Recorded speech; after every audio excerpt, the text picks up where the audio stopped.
Yeah, with DXB today, right here on Dubai One TV. Hope you're enjoying your evening's viewing at the moment, or maybe you're catching us up online, whichever way. Big old focus for us today on all things cars, but not just any old cars. We're looking at how women, entrepreneurial women, are impacting the automotive industry in a number of different ways at the moment. Next guest doesn't mind getting her hands dirty or breaking a nail or two as well. She is the founder of the Girls Mechanic team and teaches women basically everything you need to know when it comes to taking care of your car or maybe someone else's. Welcome to the show, Jowana Burgan. Thanks so much indeed for being with us. Thank you for having me. I have no nails, so we're safe on that We're one. all good. It's something you and I have in common. Quite right too. Listen, one thing we don't have in common is you know how to fix a car. I've got no idea, so I'm going to take some sage advice from you. Let's find out a bit more about the Girls Mechanic team. Yeah. Why did you set it up? Well, it's not just one reason how it happened. It was an accumulation of a few things, but I would say the first thing is when we moved to Canada, my dad stayed back home. So in the house, I took charge of fixing the TV, installing the bidet, changing the lights when they were out. And I learned new things about warranty and that companies can give you extra parts for free. And then I started driving, and then I started having problems with my car because we had an old car. So I used to take it to our mechanic, and he happened to speak Arabic as well, so we connected in that sense. And I first asked him to teach me how to do an oil change because we had to get that done on my car.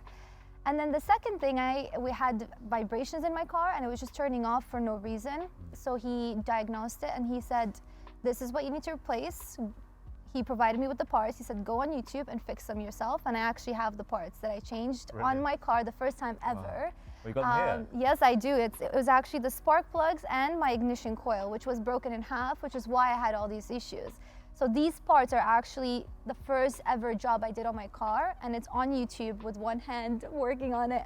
But again, this goes to show you that I just learned all this by myself at home. And that's when I thought about having these workshops that go over the basics, and I self-taught from actually my mechanic as well. And that's how it all came about, actually. So. And now you hold workshops for other women, is that right? Yes, so I opened it publicly to women, and we've actually also moved on to teens, which I think is where it should all start, to be honest. I just wanted to know as well, can you tell us more about the workshops that you guys hold at Girls Mechanic Team? So we basically run workshops on the basics of car maintenance. We go everything from 360 on the car, everything you need to know, all the fluids, how to check them, if anything goes wrong, like an engine overheats, what to do in that case. We used to do how to do an oil change, but in this region I feel like that's not necessary as much. But I do go over what gets replaced when you do an oil change. And then we go into tires, so how to change tires, how to put a spare tire on. All of it is in case of emergency, and all of it using tools that you already have in your car. Of course, how to jumpstart your car, windshield wiper changes, and accident prevention is the last thing we end off with. I think I need to take some lessons myself. We all need to take lessons. I don't know what to do if something happens in the car. I love the fact that you're keeping that old school way about cars as well. That's a beautiful thing. But what about the new school? What about electric cars? How is that? Yeah, I mean, you know what, before we get into EV, even newer cars, they have no oil dipstick. So it's all on the screen, it tells you everything. But that's not the idea. With EV as well, there's a lot about maintaining a healthy battery, understanding why you shouldn't drive it at 100% charged, understanding what factors drain your battery, and the efficiency of that, and if anything goes wrong, what are you going to do next? I mean, all these companies are selling you EVs, but we're not talking about any educations with how to properly use them, why is that the case, and what to do in case anything goes wrong. So learning never ends in automotive, and every new car that comes out is something different, so there's always room for knowledge in every aspect of automotive. Yes. First of all, I'm so proud to see someone, a woman who's taking this to another level. First of all, as Arabian Gazelle, we need you. Yes. Right? Because it's not enough to be passionate about driving those machines, but to be more knowledgeable and have more knowledge about how they, work. I wanted to know as well, what is the reaction in the community when they heard about you starting trainings like this? Yeah, well, I mean, a lot of people were skeptical in the beginning, and they were surprised because when you have a female with no muscles, in a certain way, they don't expect that. And I also remember in Canada when I used to go to the shop to buy parts, I'm not even joking, this is not a lie, but one guy approached me and goes like, oh, are you looking for makeup? That makeup section is over there. Wow. So like you always get these comments, but to me it never bothered me. Another comment was, you know, you only got there because of your pretty face. So I mean, these things are going to happen, but that's the only reason where you should keep going, because at the end of the day, you can have a pretty face, but you don't necessarily have to get anywhere with that. So it's about having the passion to educate and you know, let others know why this is important.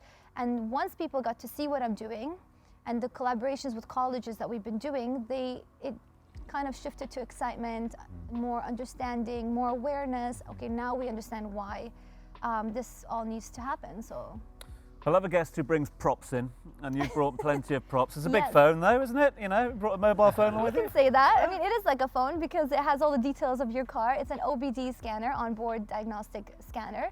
So this is part of why my workshops are good. It's not just that I'm teaching you, it's hands-on, and I also show you parts. So this is what mechanics use to diagnose if something pops up on your dashboard. And you can also have it at home just to give you a basic understanding of what's wrong. So when you approach a mechanic, you know what's happening. And this way you can filter out those mechanics that are trying to lead you somewhere else. So you can buy these. Yeah, and there's smaller versions of it.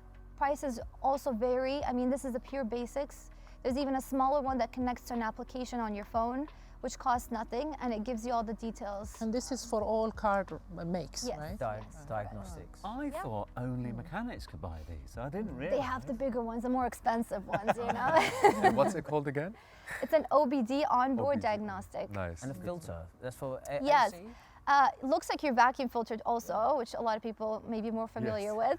Yes, I just also showed them that this is your cabin air filter. So the air that you breathe inside the car, I mean, you need to replace that, especially in this region with so much dust around. So I just showed them what a old part looks like and why it needs to be replaced. I mean, you've got the engine air filter and the cabin air filter as well. And the spark plugs, as I showed you before. We all need you. Yeah. Not just the women, the men as well. I've had men attend my workshops as well, surprisingly. Obviously, things get hot here at certain times of year, but we're into the winter season. Are there any sort of seasonal tips that you could give our viewers with regards to making sure that the car's in a fit condition? I suppose we're waiting for the rains to arrive quite soon as well. Yeah, I mean, tires is the biggest thing. There's a few things that I tell people. Every time you leave a spot, look under on the floor to see if there's any fluid that might have leaked in the car. Two, as you're approaching your car, just have a look at your tires. Check out the treads every now and then. With the hot pavement and the weather, they can kind of wear out faster depending on how you drive. Fluids, coolant, and the oil levels is the major two important components for this region because of the heat. So the nice thing is I get the women to bring their cars in so that I teach on one and they go check out their cars. And the last workshop, we've had 2 cars with low coolant levels. So those are important factors to just keep in mind. Fluids, always check them once before the winter, once before the summer. I feel so safe within your within this environment to ask a really silly question. Is that okay? Yes, Is that of course. and one that I felt embarrassed to ask my mechanic and anyone else. Tyres, PSIs and things like that. Yeah. I can't for the life of me find anywhere in my car that shows me what PSI or what pressure my tyres should be. Is there a sort of median or does it depend? So there's a tire pressure sticker that's on the driver door side. Okay. And it's in every single car. And it tells you, one, the tire pressures, the front tires, the rear tires, and the spare tire need to be at. And it gives it to you in 3 different KPI, PSI, and bar. PSI is the most common unit that we use in this region. And then for the size, they also have on there, or your owner's manual will tell you what size. I think this is the only thing that I know about the cars. Yeah. Jowana, thank you so much for being with us on today's episode. No, it's a pleasure. And we've got DXB in 60 with Lane. So Lane, take We it do away. indeed. More questions, Hanan. It's about you, it's fine, it's no problem. We're just going to answer as much questions as you can in 60 seconds about you. Ooh. Yeah, pretty easy. 3, 2, 1, let's go. If you could have dinner with anybody, dead or alive, who would it be? Senna. Nice, great answer. Your first job, Hanan? Jewelry marketing manager. Your motto in life and work?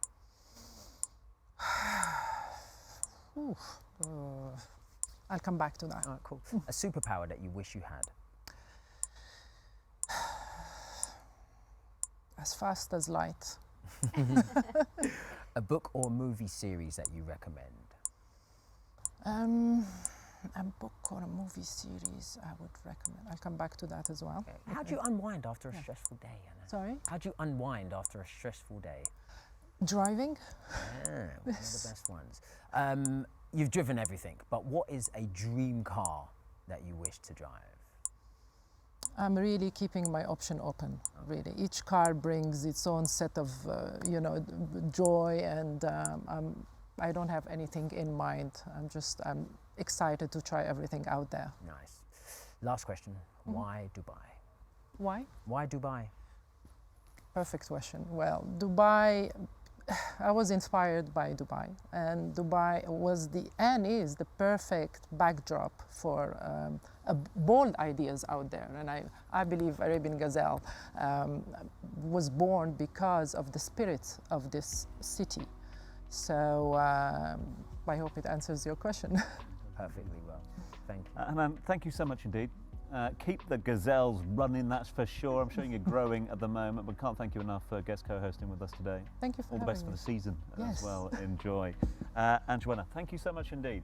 Great you. to chat with you. Thank you very much indeed. Girls Mechanic Team, check them out online and go and say hi. Can I say one last Of thing? course you can. What makes you good at something is not your gender, but the skill set that you acquire. And that's something you should always remember with everything you're doing. You should be presenting the show. Mic drop.